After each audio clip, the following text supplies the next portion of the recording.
Welcome to the 2017-2018 school year. I hope you had a fantastic Labor Day weekend. You look great in your attire. I want to say special welcome to the upper preppers, whom we put in the very front here. Upper prep, why don't you stand up and wave to your peers? Welcome.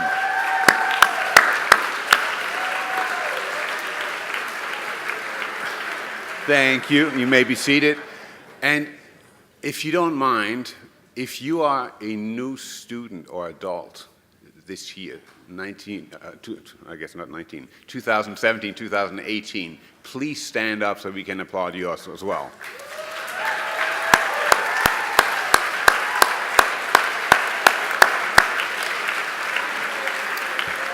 Welcome. If you are a newcomer, what you should know, this is our first opening convocation. It's the first time the entire community is gathered, 6 through 12. It's a time where we have certain rituals and traditions that we go through. You will hear from student speakers, you will hear from adult speakers, you'll even hear from the KO board chair, Brad Hoffman, which might be a first at an opening convocation, so that's going to be exciting, we hope. What I want to say, and we're going to have other traditions. We will present the Dukes Prize, which is the highest academic achievement at each grade level from last year. We will also present the class flags. Class flags are flown at special events during at various parts of the year. We'll present the senior shields. Seniors, before they graduate, they all carve their initial in the senior shield, and they will all be displayed proudly upstairs in Roberts. So there are a number of traditions that you will see. What I want to do this morning is talk a little bit about community. To be a member of the KO community is a privilege. It's not a given. It comes with certain responsibilities. It comes with certain commitments. There's a commitment for you to do your best self, to be your best self. But actually, more importantly to me is there's a commitment to this community. This has to be a safe place for everyone, children and adults. My mom, I grew up in a pretty large family. We were 6 of us, and my mom oftentimes told us, if you can't say anything nice, don't say anything at all. We live in a pretty crazy world, and what's going to be critically important, particularly this year, is that civil discourse, respect, kindness, and caring for one another is going to be very, very important. And I'm going to hold you all, each and every one of you, accountable. It has to be safe to be whoever you are. It has to be safe to make mistakes. It has to be safe to disagree. Mr. Gilead said something interesting at an assembly at upper school last week, and he said, it's okay to disagree, but it's not okay to disparage anybody else. Sometimes you have to think about, sometimes a pause, a pregnant pause, can be very, very good and important. And what I mean by that is, sometimes you don't want to say or react what's at the tip of your tongue or react right away. Sometimes you take a step back. Sometimes you may not intend something, but the impact can actually be devastating for someone. And that holds true whether it's in person or whether it's on social media. So that it really comes with responsibility. Last year, we had a year with ups and downs. This is going to be a fantastic year, and it's going to be a fantastic year because all of you are going to be responsible for making sure that this is the best possible community that we can have. I'm excited to be back. This is the 108th convocation we have. And without further ado, I wish you a fantastic school year.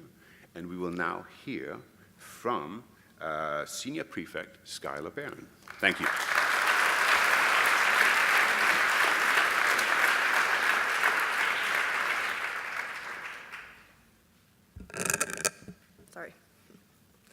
I was sitting in my kitchen when I got the email from Mr. G notifying me that I needed to speak at this assembly. My first thought was, I know absolutely nothing important enough to tell to the entire school.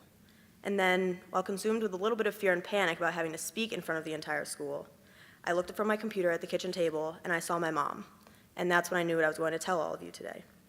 So since the day I started doing virtually anything, but specifically going to school, my mom always told me that as long as I tried my best and put in all the effort that I possibly could, she would be proud of me. She even went as far as saying if I came home with a report card full of straight Fs, she would be the happiest and proudest mother in the world. as long as I tried my best.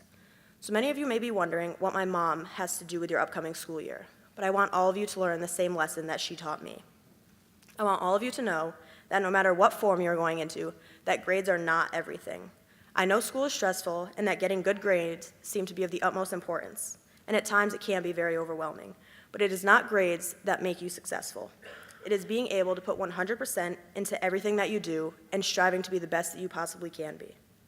That's why our core values tell you to work hard, not to get straight A's. Working hard will give you the best opportunity to be successful. And I promise all of you that the teachers at KO know the effort you are putting into everything, whether it be school, sports, clubs, or being a better friend. Whatever it may be, they know you are working hard. And when our teachers recognize that the students are trying their best and doing all the right things, but they just can't get that good grade, they will still be proud of you. Teachers do not respect you because you got an A in their class or just because you passed the class, but our teachers respect you because of your dedication and willingness to listen, focus, and learn. So my advice to all of you for this upcoming school year is to try your best and do not worry about the grades. Instead, focus on working hard and doing everything in your power to make this school year a good one. Working hard will instill a sense of pride in yourself, and if you are proud of yourself and if you put in that 100%, then you will have a great school year. So be intellectually curious, be happy, be involved, take risks, and most importantly, be proud of yourself. I hope all of us have the amazing school year that we deserve. Thank you.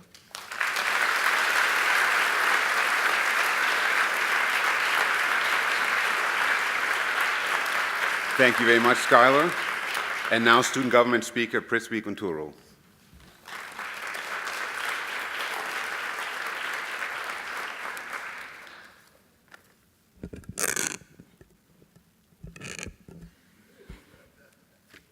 Good morning, everybody. It is my pleasure as Speaker of the school to welcome you all to the 2017-2018 school year. Including today, there have only been 5 complete days of school, and yet with the work I'm sure we've all received, it already feels as if we've been here for quite a while. But before we delve any deeper into the school year and start thinking about assessments and grades, other things of that nature, I want to take a moment to actually step back and look at the big picture. Today, and to be even more accurate, right now, our opening assembly, Convocation, officially marks the start of the 2017-2018 school year. But what exactly does this mean, the beginning of the school year? Well, to some, it can mean the chance to take, or in the case of our faculty, teach their favorite classes. To others, it could mean the time to get involved with athletics, arts, clubs, or any other activities that happen around campus. And if you're anything like me, this assembly marks the start of the 9 longest and most difficult months of the year, where we trade sleep in for all the time to finish our schoolwork. But just to get a feel for what others actually think about the beginning of the school year, I asked some people what the start of school meant to them. Here are 3 of their responses. So first, I have a new beginning and a time to start over. Forget and change anything negative for last year. Number 2, new person, new goals. And finally, a chance to restart and jump into new opportunities. The point of this is to demonstrate that each and every person has a different outlook on this year. Right now, if everyone's here, there should be 507 people in this auditorium. That means there are 507 different opinions and perspectives. Just take a second and think about it. 507 unique ideas. There's a lot of potential there. Now, while that may sound awesome, I'll tell you right now, though, that no matter what form you're going into, what classes you're taking, or whether it's your first year on campus or your last, this 2017-2018 school year will not be easy, for one simple reason, because we don't know what lies ahead. There's so much potential within these next 9 months. This year will be full of opportunities, possibilities, and challenges. But what will matter most is how we go about conquering them. And with each and every one we conquer, we grow, not just academically or athletically, but people and together as a community. We don't know what's waiting for us this school year, but the best we can do is be prepared by working, taking risks, and becoming involved. Like our school motto says, "Winkit kise winkit." One conquers by conquering oneself. So I encourage all of you to take a moment today and think about what you want this year to mean. Take that to heart and work for it.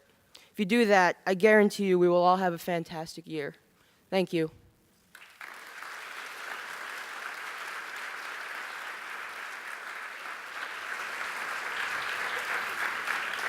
Thank you to our student leaders, Skylar and Prith. We will now hear from Natalie Demers, who is the Associate Head of School. And what that really means is she's the academic leader of the school. The middle school and the upper school work very closely together, and she oversees the academic programs 6 through 12. So Natalie Demers.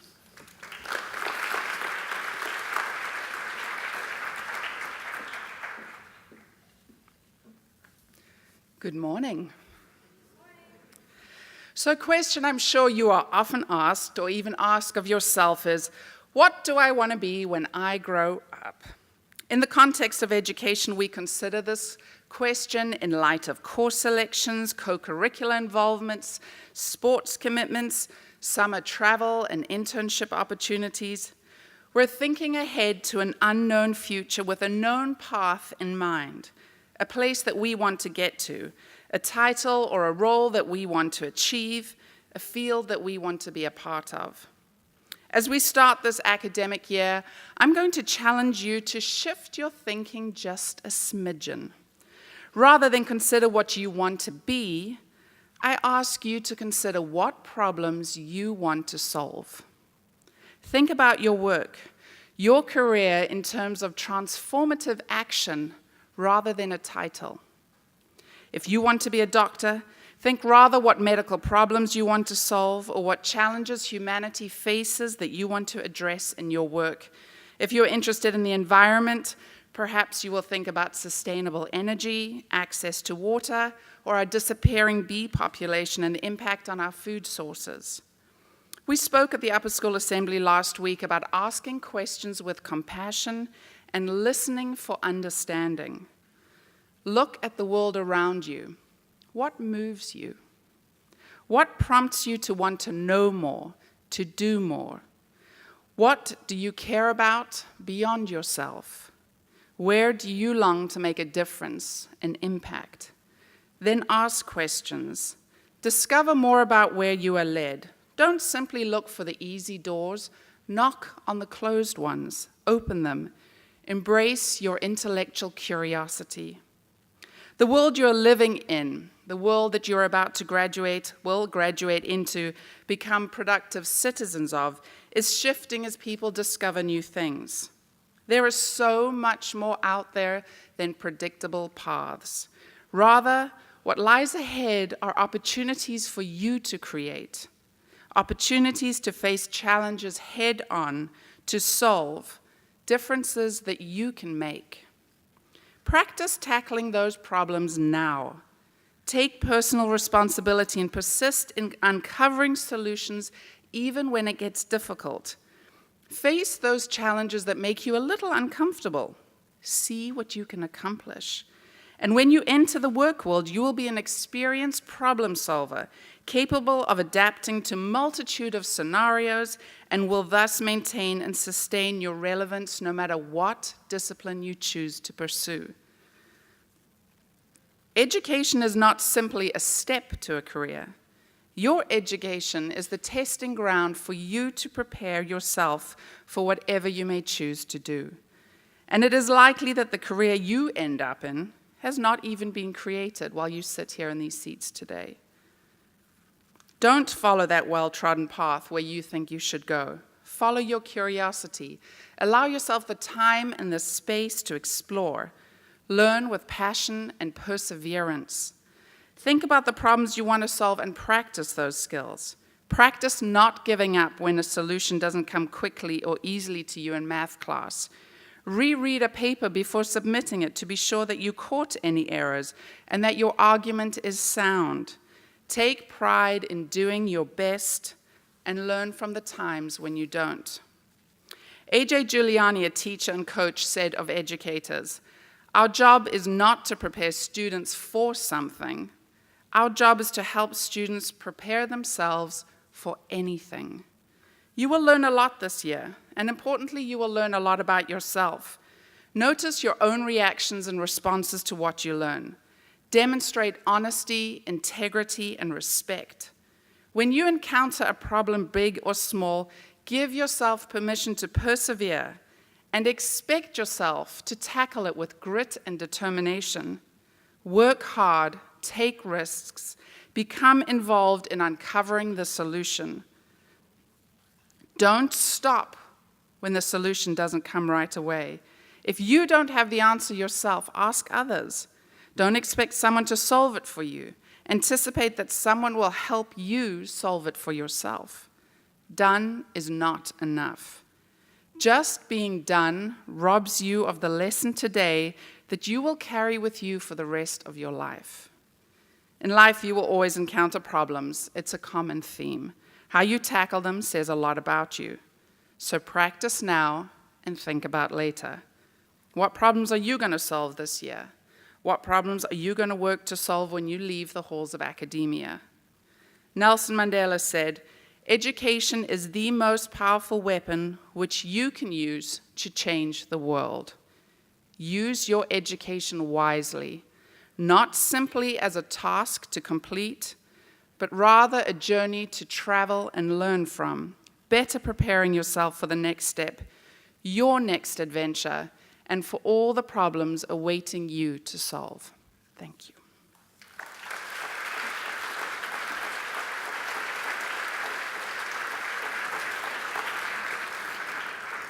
If you hear a theme about mission, core values, and motto, it's because we firmly believe in those, and you will hear about them throughout the year, because it's important that we remind ourselves and each other what we stand for.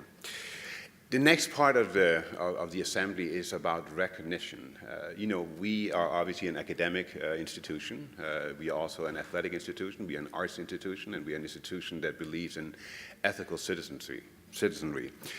What we do with the Dukes Prize is we recognize the highest GPA from last year. So last year's top performer in upper prep was Eli Brand. Eli, please come on up.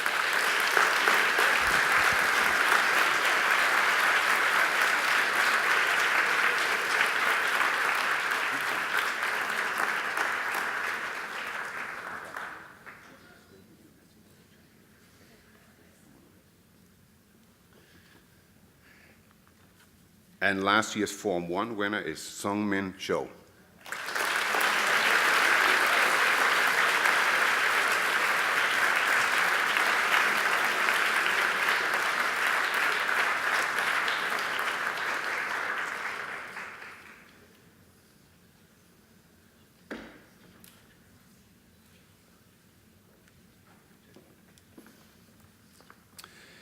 In Form 2 last year, we have a tie. The first winner is Emma Henry.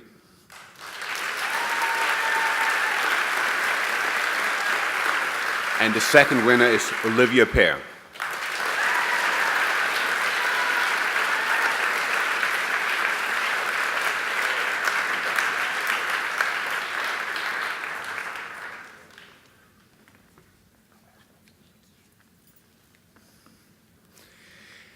Form 3 last year, Isha Kataria.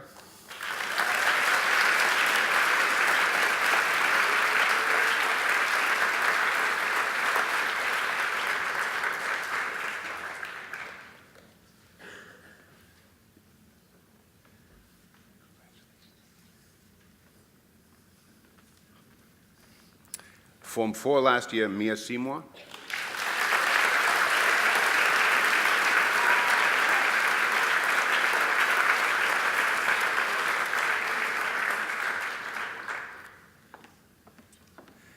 And last but not least, Form 5 last year, Apara Kashyap.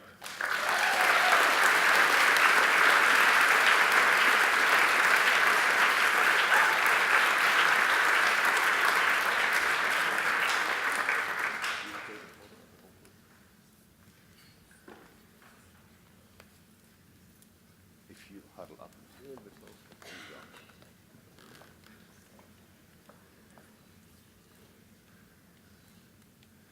Okay, congratulations.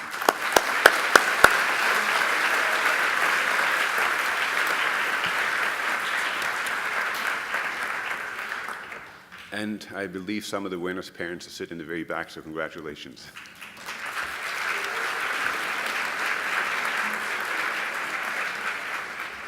We are now presenting the class flags, and we're going to present this to the Upper Prep First Class of 2024, Ava Cashman and Jack Decker. If you come on up, please. And we will have you over here. And we will make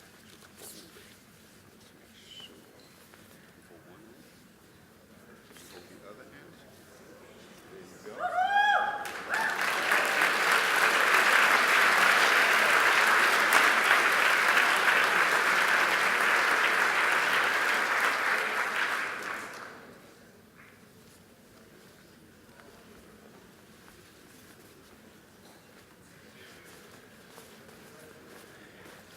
And the Form 6 class flag is given to the highest Community Service Award winner, Sharif Mutasim and Caroline Doyle.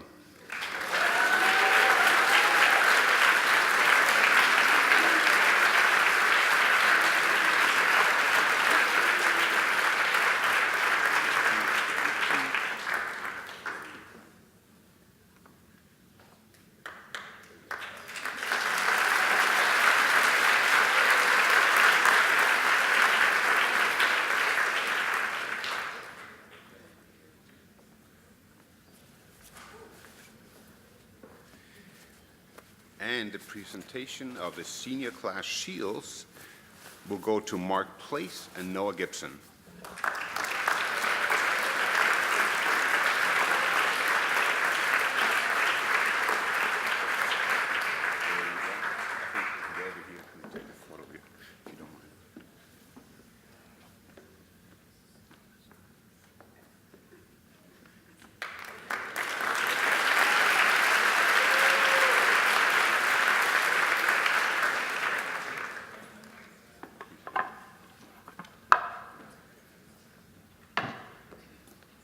It's a lot of work. Whew. And now I'm going to present Ben Tarver, who will introduce our keynote speaker. Ben?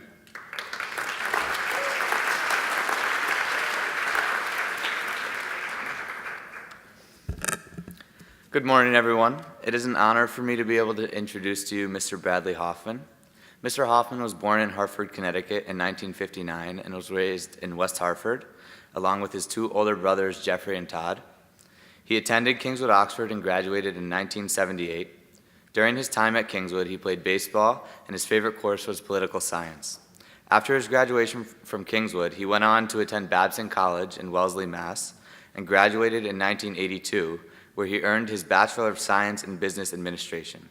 Right after his graduation from Babson, he joined the Hoffman Automotive team in 1982. Currently, Mr. Hoffman, along with his brother Jeffrey, co-chair all business aspects of Hoffman Auto Group, which is one of the most successful and reputable automotive retail groups in the country, with several locations across the state. Mr. Hoffman, along with his wife Kathleen Hoffman, are proud parents of 5 children. Mr. Hoffman has been a member of the Board of Trustees at Kingswood since 2005 and was recently named the chairman in 2016. He has also been serving on the Board of Trustees of the American Heart Association in the North Central region since 2007 and on the Board of Trustees for the Boys and Girls Club of Hartford since 2004.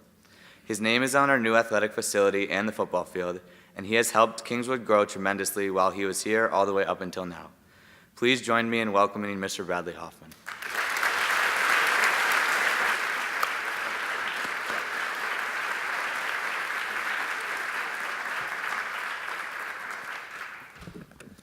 So you all know Ben better than I do, and I got to tell you, this kid tortured me the last 3-4 days with question after question about my life. And I said, Ben, just look at the bio. I gave it to him in advance, but you were very thorough. You're going to be a lawyer probably someday.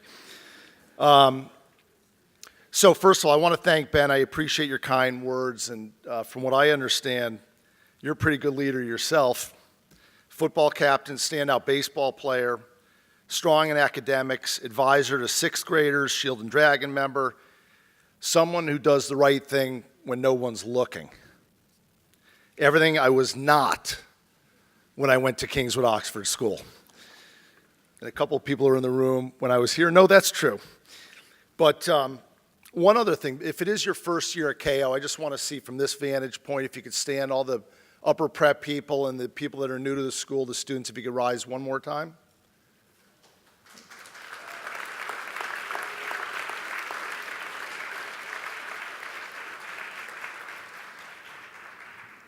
Excellent. You're going to love this story. So yeah, I did go to Kingswood Oxford School back in the Stone Ages. And when I heard class of 2024, that was pretty surreal, considering that I graduated in 1978. But in spite of the passing of almost 40 years, I was, in many ways, just like all of you who stood up, and all of you in the room for that matter. You see, I had that moment when I was told after 6th grade, and by the way, just for the record, KO back then, the first year was 7th grade, not 6th grade. So that first moment I was told after 6th grade in 1972 that I would be going to a private school where I would have to wear a tie and jacket every single day of the year. That's right, every day. It could be 100 degrees outside. It didn't matter back then. Those were the rules. You guys have it easy. I would be leaving all of my friends who I knew since essentially birth because, according to my parents' quote, I was very lucky and fortunate to be able to go to a prep school. That's how my parents framed it. But in the 1970s, there was no democracy in the Hoffman family household. No conversation, only one vote was taken, and that was the vote from my parents. My life was ruined. It was over. How could they do this to me? Reality kicked in awfully hard when the bus picked me up to take me to Outlook Avenue on that very first early September morning. It was probably, I guess, 45 years ago this week. There I was, dressed like a preppy, in a blue blazer, loafers, and that dreaded tie. I got on the bus, and it was arguably the worst moment of my life. You see, I was so oblivious and distraught at my ruined life that I had incorrectly boarded the King Philip Junior High public school bus. Now you have to picture that, think about it. All my friends from the neighborhood were on that bus. They roared in laughter as they sat there in cut-off shorts and t-shirts, by the way. The bus driver dropped me off at the next stop. It was the longest 90 seconds of my life. So if it's your first week at KO, you couldn't possibly be worse than me, could you? No way. Could it get worse? I got to school late, for I had to walk home, have my mother take me to school, and in case you didn't know then, there were no cell phones back in 1972. I missed the assembly that you're all sitting in this very moment. I was lost, confused, and completely disorganized from my very first day at Kingswood Oxford School. But somehow I made it, and I did graduate 6 years later. I have the diploma to prove it. It's in my office. So ladies and gentlemen, here I am today, and Mr. Biscard has asked me to positively change your life in the next 10 to 15 minutes. I'm going to try. Here we go. First, you are all extraordinary because you have been given an incredible opportunity that many will never get in life. You're also extraordinary because you're gifted and talented, which in spite of KO's lofty admissions requirements, it aided you in being accepted to this incredible institution here today. So congratulations in order, as most 13 to 18-year-olds would not even qualify to go to this school. I say something in business a lot. There's 7 billion people on earth. Think about how many of those people would change places with you today.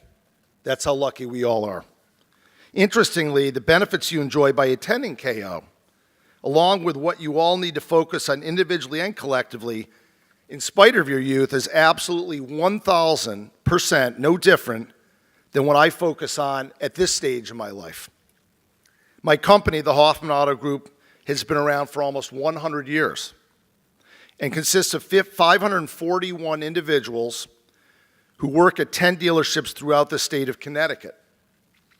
We are racially diverse, come from different towns and backgrounds, and have different beliefs and sexual orientation. We have employees whose family worked for our company going back to my father, my late father, and my late grandfather. KO, like Hoffman Auto Group, has been around for about 100 years too, a little bit more, and consists of 507 students who are racially diverse while coming from 60 towns, and over 50 of you have family members who graduated from this school as well as myself. KO and Hoffman have a great deal in common. You see, the demographics here are similar to the real world. This similarity and experience will be extraordinarily helpful to you later on in life. Ms. Demers already mentioned that. Certainly a far cry from the non-diverse student base I experienced here in my day. The luxury you enjoy by being in this environment can only be capitalized if you're willing to take risks. You must not be afraid to fail, for it can be a good thing. Failure is good. In my company, I've personally taken many risks over the past 35 years, many of which fell short of my expectations. Some were utter failures.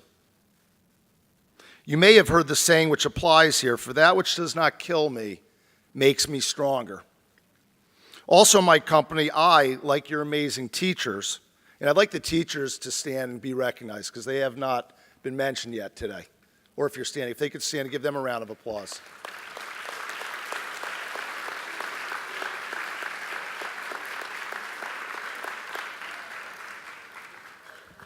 The world has changed. The teachers were in the front when I was here, and we were way in the back. But like your amazing teachers, I push my team to take risks. I will also put them in situations where they may feel uncomfortable. They even say sometimes, I don't think I can do it. But I push them knowing they're capable and will feel even more amazing myself when they actually succeed, just like your teachers do. So today, I challenge the teachers in this theater, in front of the entire student body, to put you in these spots regularly, or these uncomfortable spots regularly. And as I say to my kids and employees, put on your big boy and big girl pants. I challenge you to accept their offer or beat them to the punch sometimes and actually take that initiative. I can tell you that at Hoffman Auto Group and the world at large, the true game changers are those who push themselves. They take chances of possibly failing versus the ones that just simply sit on the sideline. Recently, I said to one of my sons who's in his early 20s, I want you to write your obituary for when you pass away 100 years from now. I decided to go with a really high number just to play it safe. I asked him this, how would it look in that obituary, or what is your definition of success? He kind of looked at me like I was nuts, which my kids usually do. Parents are all nuts, right? But he understood the point. Our society makes you feel that the ultimate is for you to go to an Ivy League school, make an extraordinary amount of money, buy as many material things as possible. If you're fortunate enough to be around these fantastic mentors, you know that this is not the answer. Don't get me wrong, if you go to Harvard and you're financially successful, it's okay. But what are you going to do with it, given that we are here on earth for just such a short time? My advice, first, be a leader, not a follower. In my company, our leaders create more leaders, not followers. This is what changes the world during your lifetime. And you may have heard of a guy named Vince Lombardi. He once said, leaders aren't born, they're made. At KO, leadership can be as simple as a member of the upper class being friendly to an underclassman who isn't part of your circle, someone who isn't known as being, quote unquote, necessarily cool. It can also be what you do when no one's watching. It could be Ben Tauber, rearranging the entire cafeteria back to its original state after the practice ACT last fall. I did my homework too, Ben. I got my sources. Second, understand the meaning of success. At Hoffman Auto Group, I have ingrained our culture that it is not about making an enormous bottom line. This is the end. What matters the most is the means to that end. Top-notch customer experience being delivered, zero personnel turnover, talent development, exceeding expectations, the list goes on. In life, success for me today and tomorrow is about giving back to my community and the world with my own time, making a difference in people's lives. The Boys and Girls Club of Hartford, the American Heart Association, the arts, the hospitals, Babson College where I went, and yes, Kingswood Oxford School, a place that literally changed my life for the better, and I didn't even realize it at that time. It should be a large list for you as well. But what about you? What kind of difference do you make inside the KO community that you're in right now? And what difference will you personally make later in life? So for the first time in my life, I'm going to give you a homework assignment, and the last probably.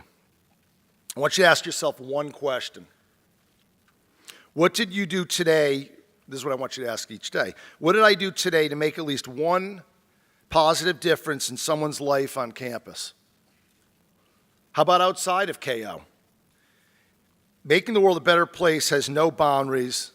You simply need to do one thing. Make it count. Remember the movie Titanic. Keep a journal. Write it down. If you haven't filled that journal by year end, you failed the test. More importantly, you failed yourself. Finally, be loyal. In my world, if a member of my team or even a friend has demonstrated loyalty in any way, they own me. I will do absolutely everything I can for them. I will be there to help them through any crisis, whether it be family, personal, or business.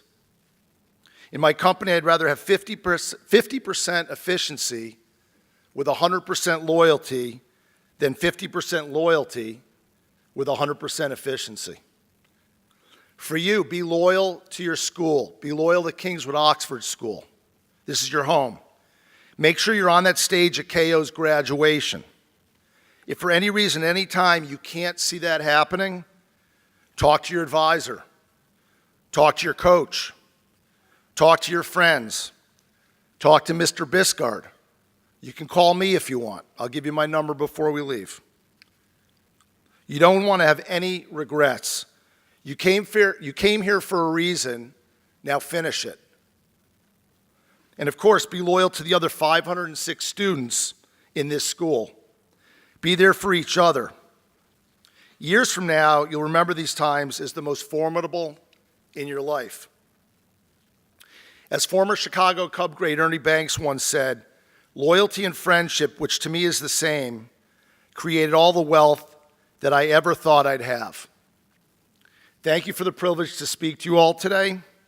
I'd be happy to take some questions if there's time. Thank you.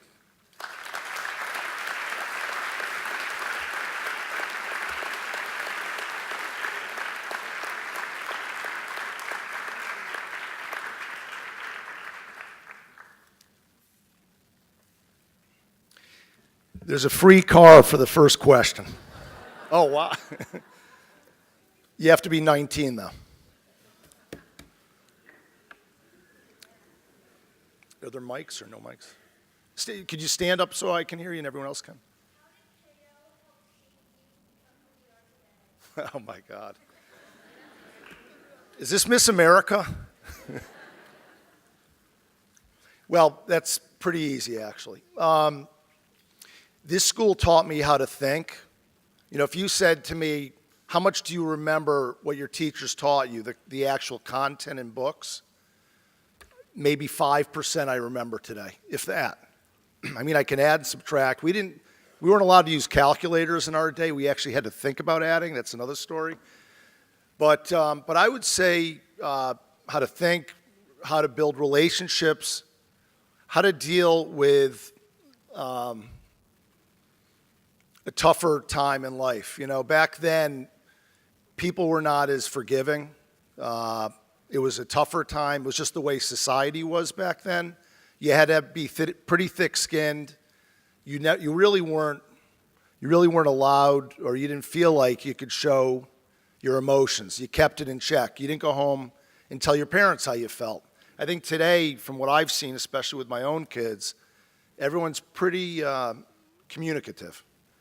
But I have no regrets. In other words, everything that happened to me here, tough, good, whatever it was, all shaped me very positively, I would say. And I wouldn't be standing here today if I didn't believe in this school, obviously. I could have just kept going on.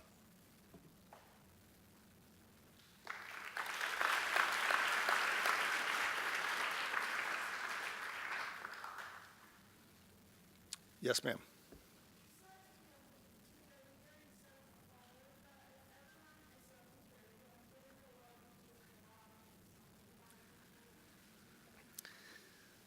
Did you win the Ducks prize?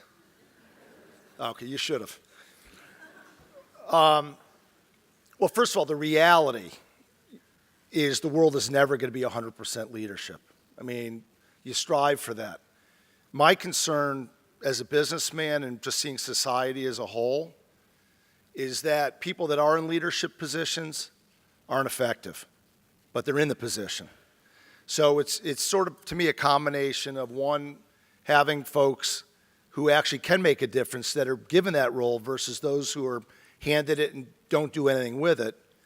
And two, yeah, we need more of them. I mean, you guys know just from this community, one thing about this school, again, as I said earlier, if you were accepted here, you probably had some leadership qualities, or certainly more leadership qualities inside yourself than some of the other schools in the area. I won't mention any names. So you're inherently, your DNA is inherently like that already, but that really doesn't mean anything unless it's exposed or you do something with it. Or if you do something, it's a game changer. Like I said, it makes a difference.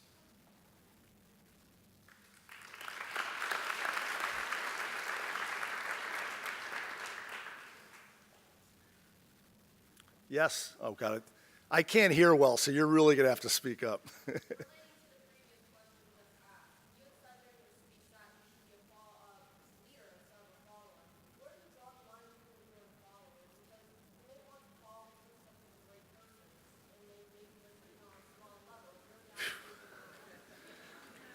Okay, so I'm going to change my speech. Can I redo it?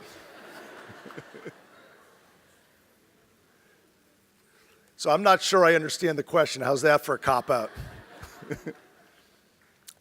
I really need you to repeat the very last part, honestly. I want to make sure I understand it before I respond.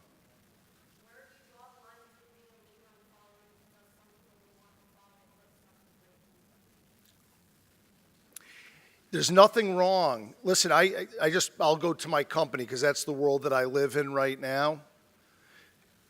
We have some incredibly effective people who are with us, who've been with us for 10, 20, 30, 40 years, who have never aspired, frankly, for a promotion. And so the biggest concern I have is, number one, to make sure that they do have the initiative or that it's not being clamped down, and two, that we expose them to opportunities and promote them. Look, you guys have plays here, right? I'm sure anybody that's ever been in a play at this school, not every one of you jumped at it and said, I can't wait to do it. You may have said, you know what, I'm going to jump in the water and take a shot. And you took the chance. That doesn't mean you're going to Broadway, and that doesn't mean you're going to act in another play. Life is about taking chances and failing, like I said, or succeeding. If that doesn't make you a leader, that's okay. But don't sit back and not, listen, like I said, we're here for a short time. When I was at this school, I didn't take enough chances. I'll tell you right in front of all of you right now. When I left this school, I started jumping and taking a lot of them in college and thereafter. But it started here. I just wasn't ready yet.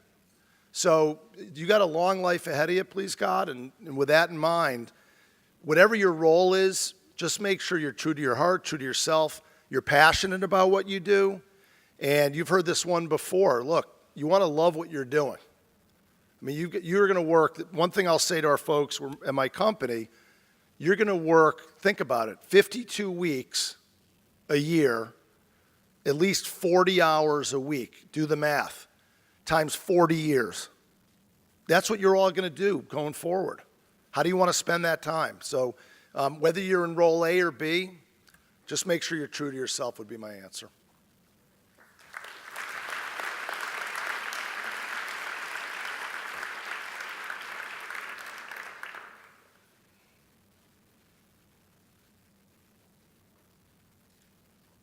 Yeah, no, we're good? One more? That's all you got? You don't want to hear about the lease specials or, the upper prep is like, what's the lease special? Thank you for your time today, everybody.